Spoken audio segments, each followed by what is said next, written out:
League vanish হয়ে গেছে, BNP কে vanish করো, জামাত এনসিপি কে ক্ষমতায় আনো। হাসনাত আব্দুল্লাহ, সার্জিস আলম তারা বেশ প্রতিনিয়ত যেখানেই যাচ্ছে সেখানেই হুমকি দিচ্ছে।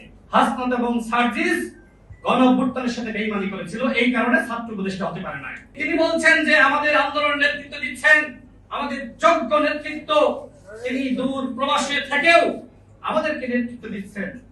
সেই সময় স্বীকার করেছেন গণঅভ্যুত্থানের পরে কি এমন হলো, বলা শুরু করলেন এক ফ্যাসিবাদকে হটিয়ে আর এক ফ্যাসিবাদকে ক্ষমতায় আনবো না, বিএনপি নব্য ফ্যাসিস্ট, বিএনপি সংস্কার চাই না। এই সব কথাবার্তা আপনারা কেন বলা শুরু করলেন? আজকে এই ব্যাপারে কিন্তু লেখা আছে যে বৈষম্যহীন সমাজ গঠনে বিভাজন নয় ঐক্য। বিএনপি তো ঐক্যে বিশ্বাস করে, জামাত ইসলাম তো কোনো ঐক্যে বিশ্বাস করে না। ডক্টর মোহাম্মদ ইউনূস তার প্রতি শ্রদ্ধা রয়েছে, কিন্তু ডক্টর মোহাম্মদ ইউনূসের মাইনাস ফর্মুলা ছিল, বিএনপি কে মাইনাস করার ফর্মুলা। ডক্টর মোহাম্মদ ইউনূস মনে করেছিল নির্বাচন না দিয়ে ক্ষমতায় থাকবো, আওয়ামী লীগ ভ্যানিশ হয়ে গেছে, বিএনপি কে ভ্যানিশ করো, জামাত এনসিপি কে ক্ষমতায় আনো। এই প্ল্যান ডক্টর মোহাম্মদ ইউনূসের ছিল। অনেকে মনে করে যে ডক্টর মোহাম্মদ ইউনূস তো ফেরেশতা, এমনি নির্বাচন দিয়েছে। বন্ধুগণ, আমি বলতে চাই ডক্টর মোহাম্মদ ইউনূসকে নির্বাচন দিতে বাধ্য করা হয়েছে, নির্বাচন আদায় করে নেওয়া হয়েছে।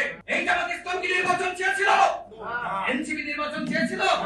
ওরা বলেছিল 12 ফেব্রুয়ারি বাংলাদেশে কোনো নির্বাচন হবে না, বলেছিল না? জি, আমরা নির্বাচন আদায় করে নিয়েছি। বন্ধুগণ, আজকে নির্বাচিত সরকারের বিরুদ্ধে যারা গণঅভ্যুত্থানের হুমকি দিচ্ছে, অপরাধ করছে, অন্যায় করছে। বিএনপি সরকার কি হাসিনার মতো নির্বাচন করে ক্ষমতা এসেছে? না, জনগণের ভোটে বিএনপি সরকার ক্ষমতা এসেছে। সুতরাং এইসব গণঅভ্যুত্থানের হুমকি দেওয়া বন্ধ করেন। গণঅভ্যুত্থানে তো সস্তা জিনিস না, বললে না হয়ে যাবে। জীবনে কখন নেতৃত্ব দিয়েছেন? জামাতের নেতৃত্বে দেশে কখন গণঅভ্যুত্থান হয়েছে, আন্দোলন সংগ্রাম হয়েছে?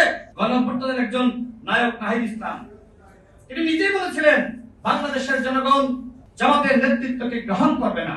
আমার লজ্জা লাগে, দুঃখ লাগে। নাহিদ ইসলাম কি করে এই কথা বলার পরে জামাতের আমির ডাক্তার শফিকুর রহমানের নেতৃত্বকে মেনে নিলেন, গ্রহণ করলেন? এটা গণঅভ্যুত্থানের সাথে অপরাধ, অন্যায়, আমাদের জন্য লজ্জা।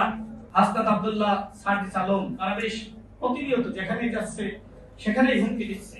আমি আপনাদেরকে একটি তথ্য দিতে চাই। আপনাদের মনের মধ্যে কি প্রশ্ন আসে না যে 1 নম্বর সমন্বয়ক নাহিদ ইসলাম এবং 4 নম্বর সমন্বয়ক আসিফ মাহমুদ ছাত্র উপদেষ্টা হলেন?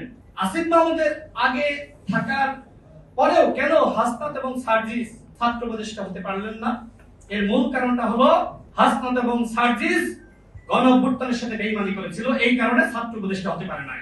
যারা সমন্বয়করা ছিল তারা দুই ভাগে বিভক্ত ছিল।